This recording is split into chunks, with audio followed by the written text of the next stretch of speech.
Salut à toi humanité. J'ai fait une longue période d'absence car il me fallait un peu de repos. Et sincèrement, je ne suis pas très réseaux sociaux, donc c'est une très grande énergie que je perds en restant sur l'écran et surtout par rapport à ma vue car je porte des lunettes. Donc quelquefois, j'ai besoin de souffler pour me replonger dessus. De plus, n'oublie pas que je t'avais dit, si tu m'entendais pas, c'est parce que je fais des recherches qui me prennent beaucoup de temps pour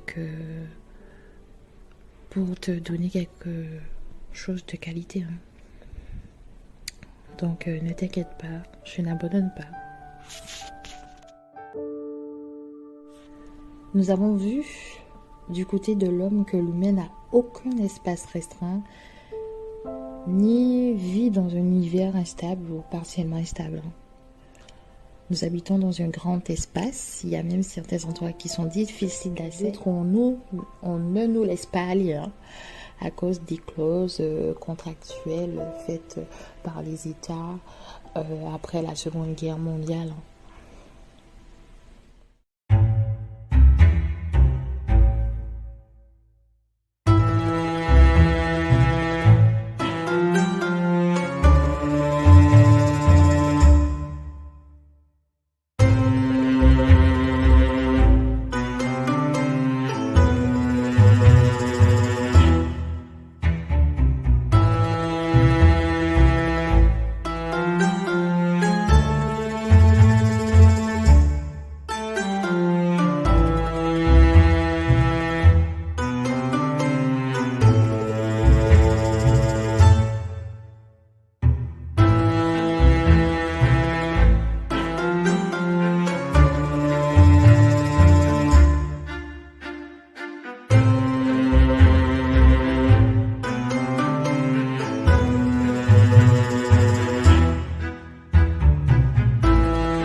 Nous avons également que nous vivons dans un monde égoïste où l'accès à la propriété est devenu une obligation. Et ensuite, un endroit qu'on veut nous retirer pour être soi-disant heureux. Alors que par le passé, les peuples du monde vivaient de façon communautaire. Les terres n'appartenaient à personne et chaque personne avait un endroit pour vivre ou pour dormir. Chacun veillait l'un sur l'autre. La nourriture était en abondance et chacun pouvait être satisfait de son alimentation et vivait avec assiété. Avec une ambition de la loi du plus fort où il y avait des guerres, les trafics d'esclaves et toutes sortes de choses faites contre l'être humain, ce qui a fait venir la loi de la propriété. Ceux qui imposent leur loi, je vais dire cette loi, ce style de vie, ont voulu manger ceux qui en avaient beaucoup. Ce qui a créé une disparité, aussi un séparatisme entre l'être humain, afin de partager les richesses, comme j'ai dit, de manière inégale.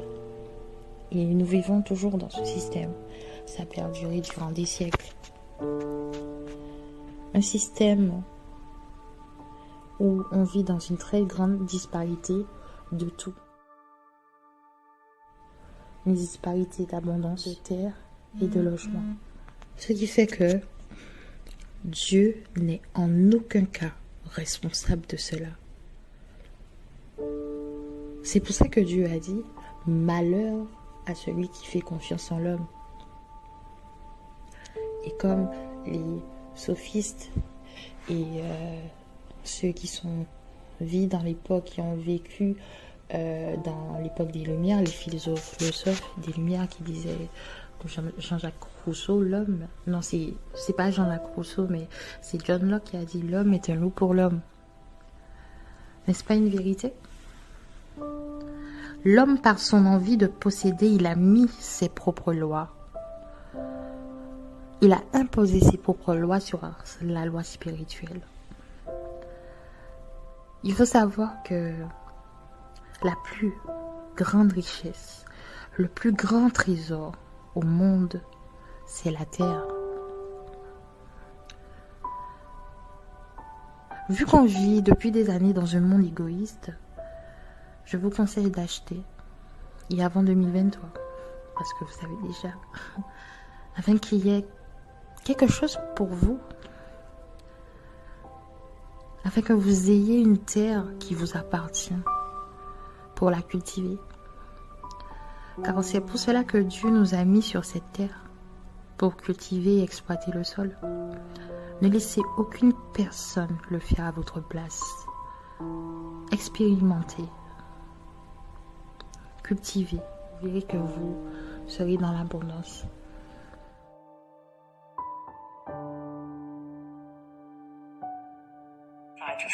Alors, en quoi consiste exactement cette proposition, ce projet? Alors, il émane de Jean-Luc Laglaise, député modem de Haute-Garonne, qui propose de lutter contre la flambée des prix de l'immobilier et d'instaurer pour cela une nouvelle conception du droit de propriété. Alors comment? Eh bien, en clair, lorsque l'on achèterait un bien immobilier, on achèterait le bâti, les murs de la maison, mais pas le terrain qui, lui, aurait vocation à devenir public, nationalisé. Le terrain serait donc en dehors du marché, ce ne serait plus un bien comme un autre.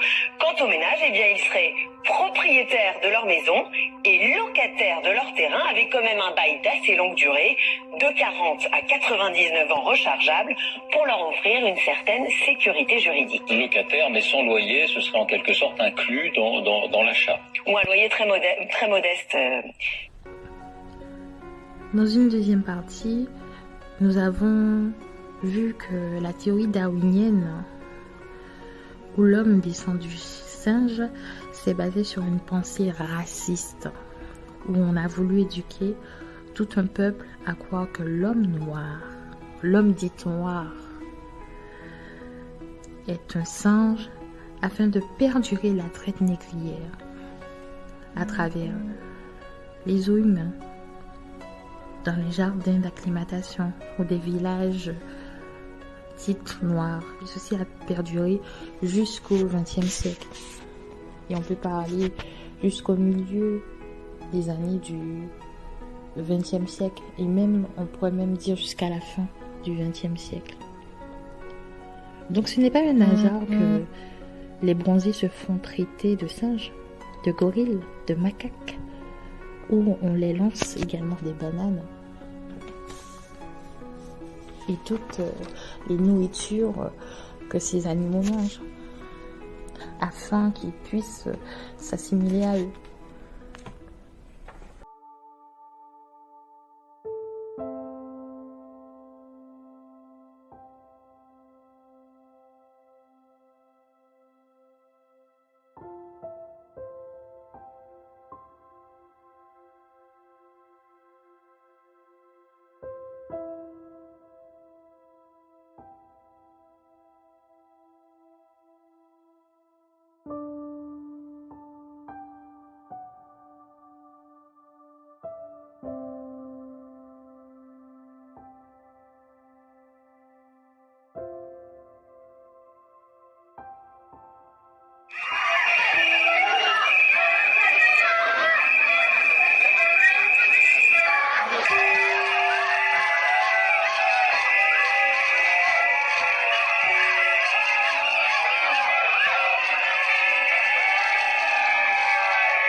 Barcelone, la 75e.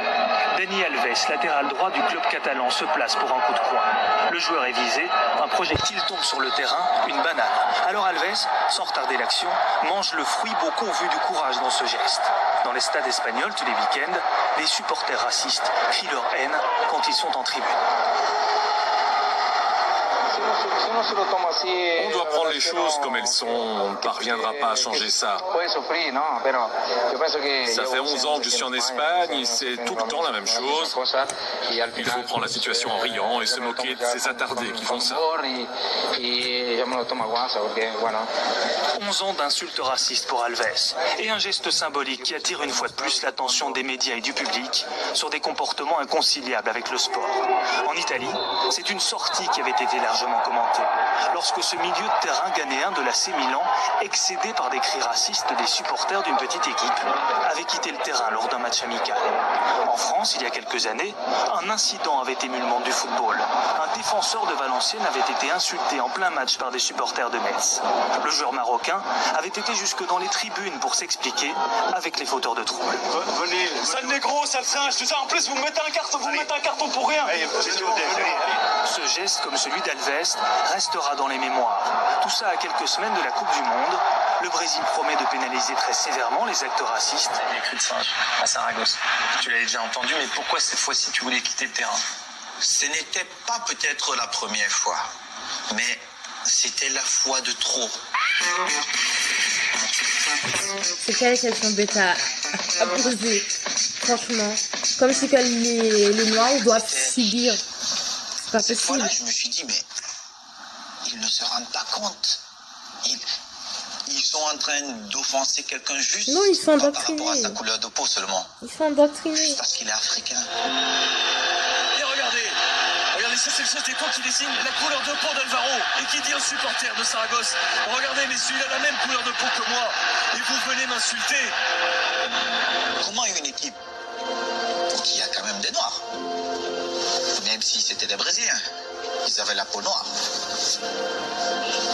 Les supporters font des cris de singe à un autre qui a la même peau que leur joueur. Mais c'est parce que je suis africain. Et à ce moment-là, vu que des questions se bousculaient dans ma tête, j'ai pris la décision de quitter le stade.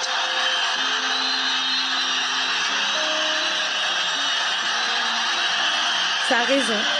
Tu as raison. Pas de respect, tu quittes. Non. Il a raison. Il a tout à fait raison. Dans des circonstances normales, le règlement dit que si un joueur décide de quitter le terrain de son plein gré, je dois l'expulser. Mais si c'est parce qu'il se sent mal face à un acte raciste, je me dois de le protéger. S'il s'en va, je me dois de partir avec lui. Très bien. La Ligue de football professionnel espagnol, la Fédération espagnole de football et le syndicat des footballeurs espagnols avaient lancé un protocole quelques mois plus tôt, au printemps 2005. Donc j'essayais de convaincre Eto'o de me laisser appliquer le protocole. Je lui disais, on va arrêter le match, prévenir le public par haut-parleur qu'il faut que ces chants s'arrêtent. Et si tout se calme, alors nous pourrons continuer le match. Il aurait dû sortir, il aurait dû être suivi par les joueurs. Il faut beaucoup de courage. C'est de la solidarité. C'est pas du courage, c'est de la solidarité. À partir du moment où le mec il sort et que les autres joueurs ils disent moi je sors avec lui, mais que tu sois noir ou blanc, tu dis non, moi je sors parce que je suis contre ce que j'entends, et que tous les joueurs sortent, bah, je te garantis qu'on ne sera pas là aujourd'hui. Le grand frère Patrick a peut-être raison. Mais je pense que l'idée de Franck Rashad était la meilleure à cet instant-là. Franck, il vient vers moi et il me dit Samuel, qui est le meilleur joueur de mon équipe? J'ai dit moi. Rentre sur l'aire de jeu et montre à toutes ces personnes pourquoi elles ont acheté leur ticket. C'est pour venir voir le. Alors j'ai coupé parce que ça m'a alerté. Je suis pas d'accord avec ce que son entraîneur lui a dit parce que ils sont hors dehors de la réalité.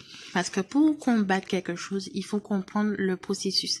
Et le processus du racisme, j'ai l'impression que la majorité des gens n'ont pas compris. Quand il a dit de montrer en fait qu'il a sa place là, qu'il est le meilleur. Il n'a rien à montrer. Les personnes qui sont racistes savent en fait que ce joueur il est fort. Ils s'en foutent de ses capacités. Eux, ils veulent juste que leur pays gagne. En fait, pour eux, vous êtes juste des singes, des macaques qui divertissent leur pays. Pour eux, vous êtes juste des esclaves qui sont là, qui sont là pour pouvoir gagner une coupe. C'est un spectacle, c'est un divertissement pour eux, que tu sois fort, que tu sois faible.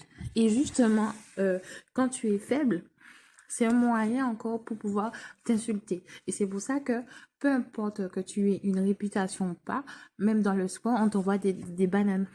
On fait des cris de singe. Donc, c'est pas une question de montrer que tu es fort.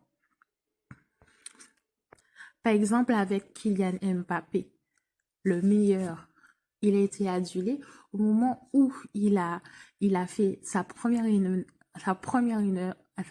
erreur, on a commencé à l'insulter.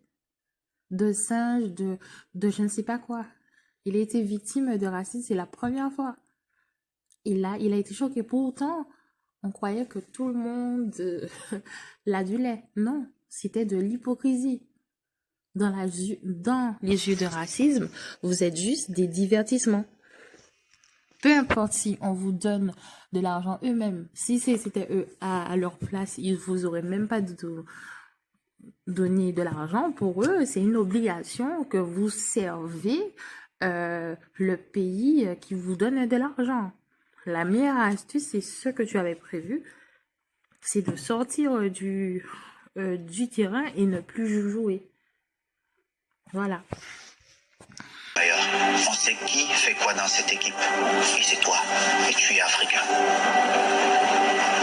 Et Tu n'as rien à montrer, tu n'as rien à proposer. Ça, c'est de la manipulation. j'étais devenu... C'est l'argent qu'ils veulent. C'est l'argent qu'ils veulent. Là, il va avoir envie et tout, du coup. Il va avoir envie de venir marquer. Le corner de Ronaldinho assume le ballon derrière. La reprise de volée. La barre transversale. Ça sera un penalty. C'est Ronaldinho qui tire ce penalty. Et toute la tribune à cet instant imite le cri du singe. Ronaldinho est noir aussi. Ce sont les mêmes insultes venues de toute la tribune. Tout ça, je l'ai écrit dans mon rapport.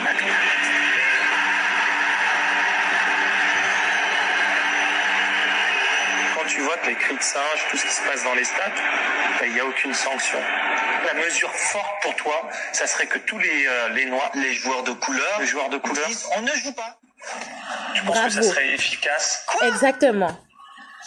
Beaucoup de gens vont perdre l'argent. Ah, exactement. Et quand tu touches déjà la poche de quelqu'un, je vais te dire, il va trouver des solutions. Yes. En premier, les télés.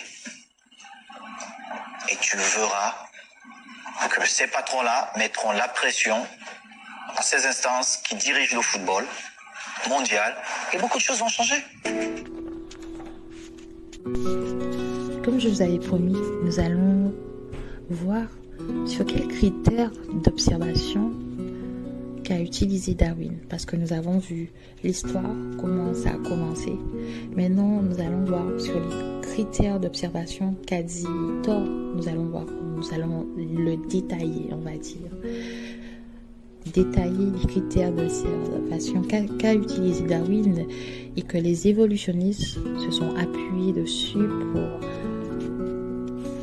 pour s'être amenés à créer cette théorie du singe, ou bien même à la perdurer. Ont-ils raison, ont-ils tort? Est-ce que ce critère d'observation est-il fondé? Eh bien, c'est ce que nous allons voir avec la science.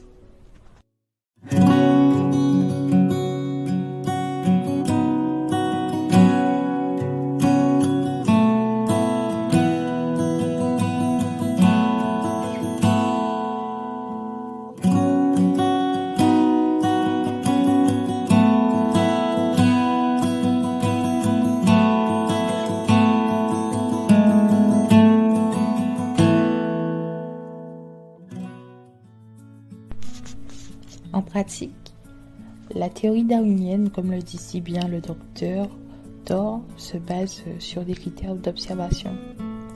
À partir de ces critères d'observation, elle va se placer sur plusieurs fondements. Donc, avant de connaître ces fondements, imaginés par Darwin, nous devons connaître qui il était. Je ne vais pas vous détailler toute sa biographie, mais je vais vous en faire un résumé.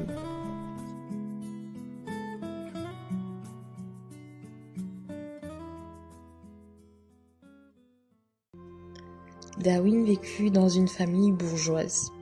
Son père était un riche médecin de campagne qui fit toute la joie de sa famille. Il était très célèbre et voulut que ses fils suivent ses pas. Darwin, qui était le benjamin de la famille, avait des problèmes d'apprentissage à l'école, à Edwards Five Grammar School. Il avait des difficultés scolaires dans les matières générales, en grec, latin et en algèbre. De plus, il détestait l'école et surtout lire. Il préférait jouer à la campagne, dessiner et explorer le monde qui l'entourait. Ce fut une très grosse déception aux yeux de son père, qui étant un grand médecin de renom. Afin que son fils ne s'égare pas sur leur chemin qu'il lui a tracé, à l'âge de 16 ans, son père l'inscrit en faculté de médecine à Édimbourg où lui-même fit ses études. Malgré qu'il était fortement intéressé à l'étude des invertébrés marines donnée par le professeur Robert Grant, il resta pas longtemps à l'université car il ne supportait pas la vue du sang. C'est de par cet échec que son père en profita d'un poste libre pour le nommer pasteur du village. Ce fut un très gros scandale, car selon les règles de la société de l'époque, il faut avoir un diplôme pour exercer. Mais c'est toujours le cas encore aujourd'hui. Tu ne peux en aucun cas devenir pasteur comme cela. De ce fait, les autorités ont ordonné Darwin de valider au moins un premier cycle d'études universitaires. C'est alors qu'il intègre le Christ's College de Cambridge, une université religieuse. En 1831, il obtient son baccalauréat en arts appliqués et poursuivit ses études universitaires en théologie. Durant son cursus universitaire, il va découvrir d'autres promotions et va s'intéresser à la botanique grâce à l'échange avec d'autres élèves issus de d'autres disciplines. À ses heures perdues, il va parcourir la campagne pour collectionner des spécimens des coléoptères. C'est durant cet échange avec son groupe d'amis qu'il va rencontrer le professeur John Stevens Henslow. Après avoir obtenu son diplôme en théologie, je précise bien que c'est l'étude des textes sacrés, donc ça veut dire c'est l'étude de la Bible, du Coran, etc.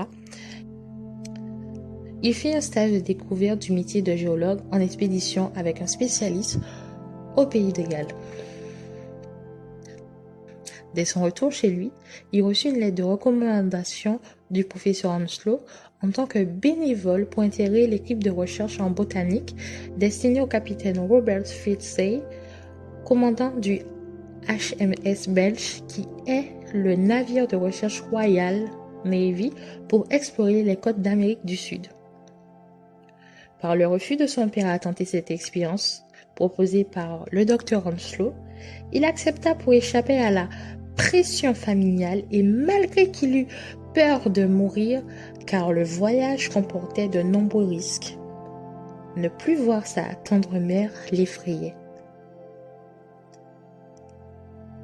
C'est en 1831, à l'âge de 22 ans, que Darwin embarqua sur le HMS Belge qui levera l'ancre pour l'Amérique du Sud.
Durant son voyage, Darwin était très chochotte.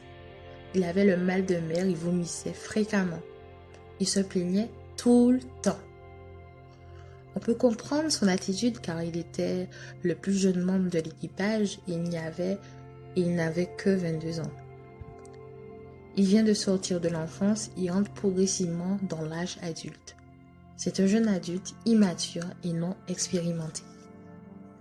On le détestait à bord à cause de son immaturité, de son côté fébrile et si fainéant, laissant les adultes tout faire. Par crainte de représailles, il décida de changer d'attitude qui a été en premier d'arrêter de se plaindre et commença à se rendre utile, à faire des prédications pour remonter le moral de l'équipage vu qu'il était pasteur. Ce qui a donné un bon résultat car il commençait à être respecté et apprécié.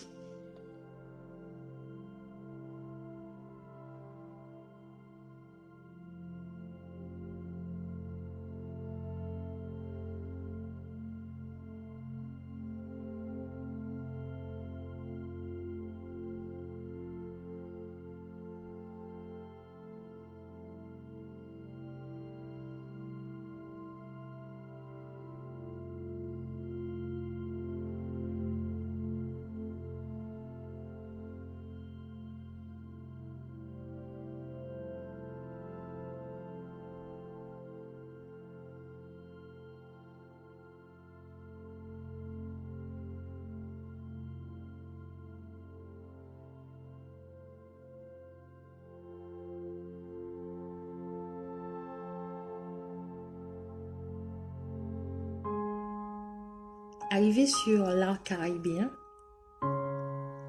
il fit la mission qu'on lui avait transmise, c'est-à-dire prélever des échantillons, faire des croquis et décrire ce qu'il a observé afin de le transmettre à l'unité de recherche. Darwin n'a jamais eu le statut de scientifique. Il ne l'a jamais été. Il était uniquement bénévole. Il était là uniquement par ses qualités de dessinateur. Il n'était en aucun cas botaniste ou naturaliste, ni scientifique. Je rappelle bien qu'il a eu un baccalauréat en arts appliqués et un diplôme en théologie. Le fait qu'il ne soit pas scientifique, son travail a toujours été surveillé et rectifié par des scientifiques spécialistes. Il le dit lui-même.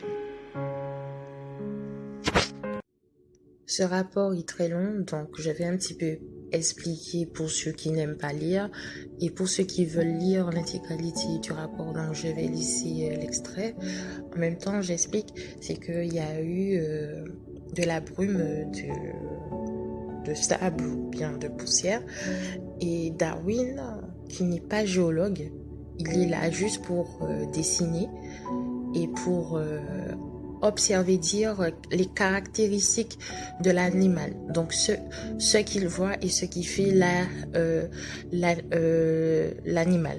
Donc ça montre en fait que Darwin, il veut tellement faire, il va au-delà de ce qu'on le demande. C'est-à-dire que quand il s'agit de botanique, il veut mettre des conclusions alors qu'il n'a pas fait de la botanique.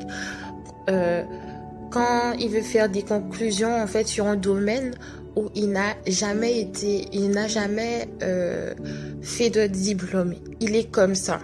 Il aime faire des conclusions, se prétendre d'être quelqu'un qui n'est pas. Voilà. Donc il a vu une poussière et il a, comme il a déjà vu cette poussière d'Afrique qui ressemble à celle d'Afrique, donc il a conclu que cette poussière qui est en Amérique, ça vient d'Afrique. Et il a apporté chez les géologues pour faire une expertise, parce que ce sont les géologues qui sont qualifiés pour faire cette expertise-là. Le géologue, connaissant son travail, il a dit à Darwin, non, bien que ça y ressemble, cette poussière-là ne vient pas d'Afrique. Ça vient uniquement d'Amérique. Vous voyez? Donc on voit que Darwin, par rapport à son comportement, c'est qu'il va au-delà de ce qu'on lui demande. Quand on lui demande juste de faire des dessins, de faire un rapport de ce qu'il voit, eh ben, il va déduire sans même avoir des connaissances de base dans les professions, dans les spécialités. Il fait beaucoup d'erreurs.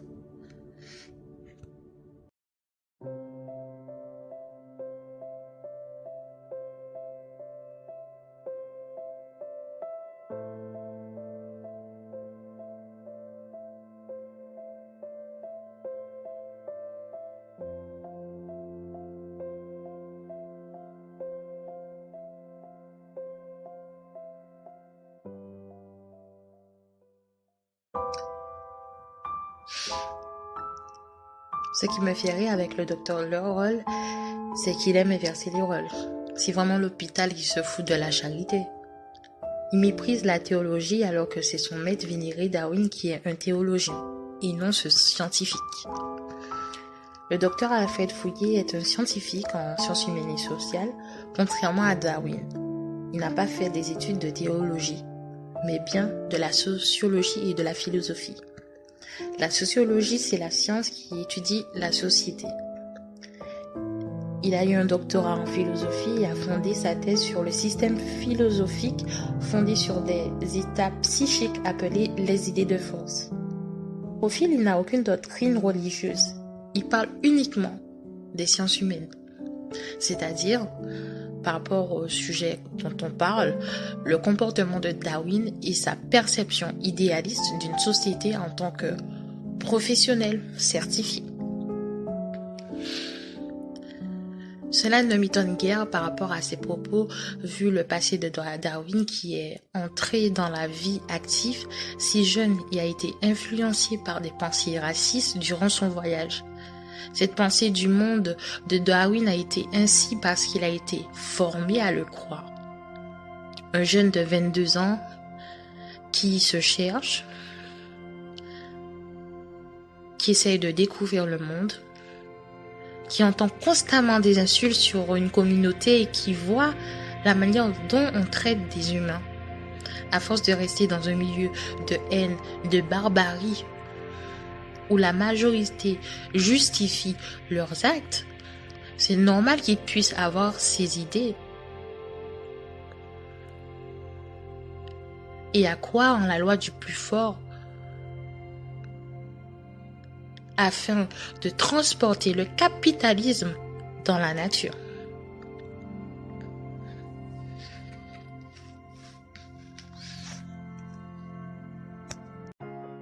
Revenons à l'histoire. En 1836, dès son retour chez lui, son père le vit comme tout autre homme. Il avait 27 ans, il avait beaucoup mûri. Ce fut pour lui une très grande satisfaction d'être estimé pour la première fois par son père. Pour garder cette estime, il se lança dans un travail de recherche et c'est ainsi qu'il a créé le concept de la théorie de l'évolution. L'homme descend du singe. Je rappelle qu'à l'époque, il y a toujours eu des colonies et que l'esclave et la traite négrière existaient toujours à certains endroits. C'est à cette époque où il y a eu un très fort militantisme contre la traite des êtres humains, car l'abolition de l'esclavage fut abolie au Royaume-Uni en 1834. Darwin était à l'époque dans les colonies. Il a vécu sous l'ère de la pression des mouvements dits philanthropes. Ces mouvements abolitionnistes qui ont commencé avant sa naissance, dès 1777, les quartiers qui ont obtenu la prohibition de l'esclavage. Ce qui fait qu'à l'époque, il y avait déjà une guerre de position entre les chrétiens, hommes moraux, qui étaient contre le génocide humain, opposés aux conquistadors qui voulaient la gloire et la richesse. Avec la théorie de Darwin, ce fut une opportunité pour ceux approuvant la traite négrière dans le corps scientifique de défendre la théorie de Darwin. Et c'est pour cela que Darwin n'a pas défendu sa théorie, mais bien ses amis scientifiques racistes, où ils l'ont publié et, comme toute attente, il fut rejeté par la majorité du corps scientifique. Afin de faire valoir leur doctrine, ils ont décidé d'influencer le peuple par une éducation populaire à travers des publicités et réunions de pensée. Il y avait trop de personnes croyantes, car ils étaient méfiants à cause de la secte catholique qui a laissé beaucoup de séquelles.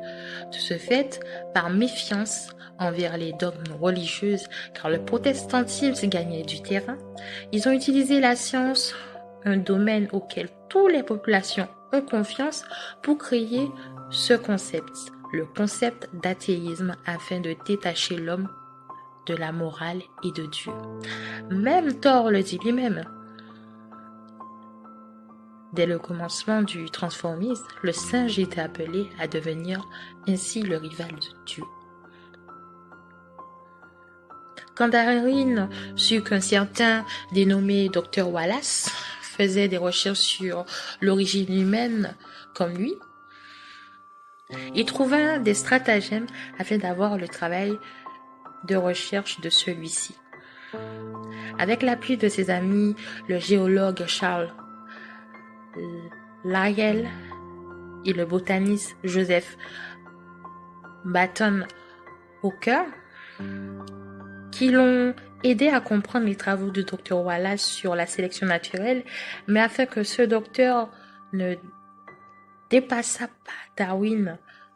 Sans l'accord de ce docteur, il modifia les travaux de recherche du Dr Wallace en le juxtaposant à celle de Darwin, tout en gardant l'intégralité du travail de Darwin, et sont allés présenter les textes à la Lyman, sans que le Dr Wallace le sache, en l'intitulant Théorie du concept de l'évolution par Darwin Wallace,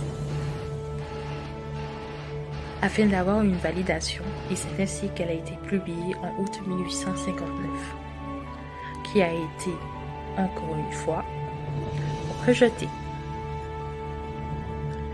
Il faut savoir que la publication d'une revue scientifique n'était pas du tout contrôlée ni vérifiée avant publication. Il y a eu de nombreuses critiques. Du coup, il la modifia.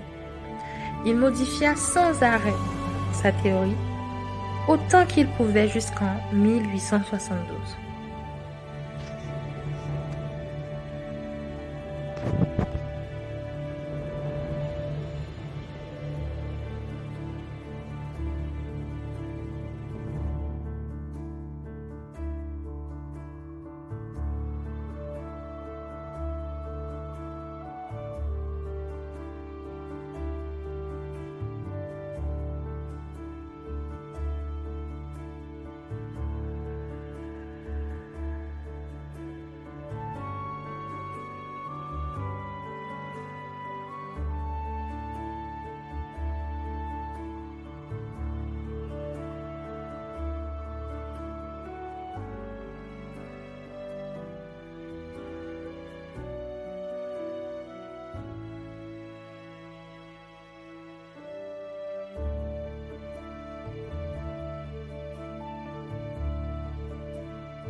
Il y a eu 2 scientifiques racistes qui ont défendu sa théorie, malgré le rejet de cette théorie pour la communauté scientifique.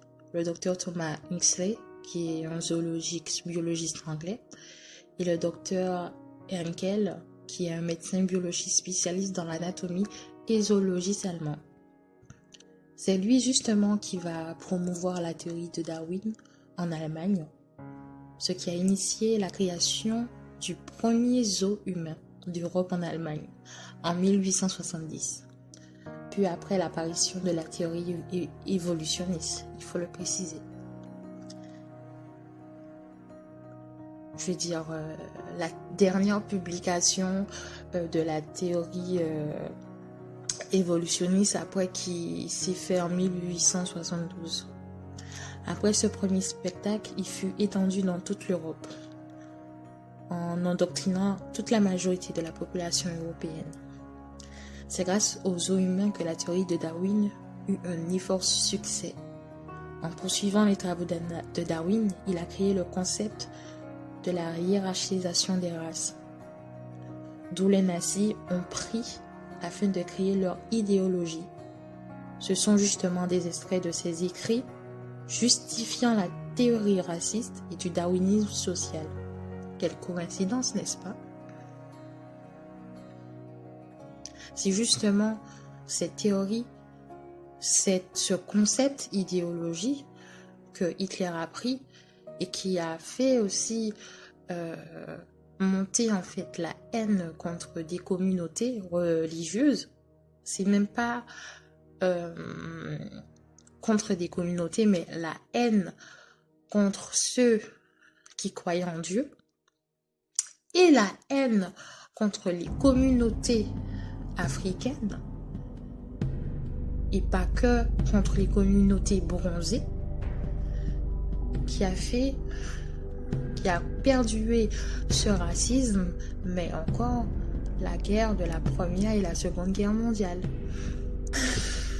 Considérant que les Juifs comme des vermines parasites devant être éradiqués, car c'est à cause d'eux qu'il y a des personnes qui croient en Dieu, alors qu'il n'existe pas. Mais encore, des personnes bronzées, considérées comme des animaux, des êtres inférieurs, pire que des objets. Ce génocide juif, conduisant toutes les juifs d'Europe à la mort, mais pas que. Il y eut aussi des orthodoxes, mais également les convertis au christianisme.